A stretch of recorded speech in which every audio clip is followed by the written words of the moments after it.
Every day I hear from my clients, Mr. J, my partner, my spouse, my significant other, my husband, my wife, yada, yada, they just won't talk about the affair. They won't talk about the infidelity. They won't talk about the cheating. They won't talk about the secrets, yada, yada.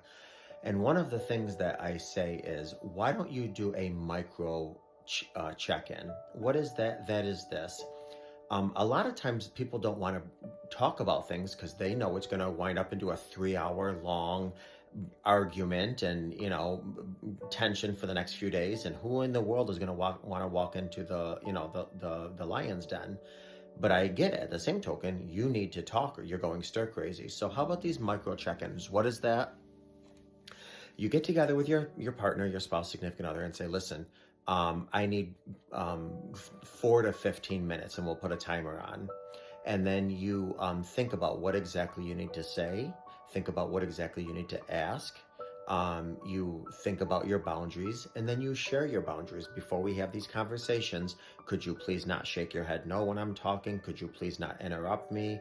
Could you please validate me? And if I'm wrong, don't tell me I'm wrong immediately. Wait until a while after our conversation. That way my defenses aren't up. Whatever is needed, set the groundwork with.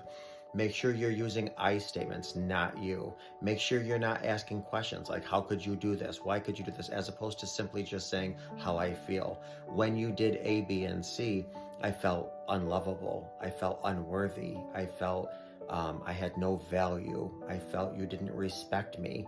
And then if you're watching this and you're the person who stepped out, sit and listen. And you don't have to like, love, agree, emulate anything you hear.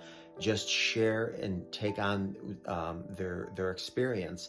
Be a soft sponge and say, I hear you. I'm hear you. And I'm so sorry that I put us in this position, or I'm so sorry that we're dealing with this, or I'm so sorry, what have you.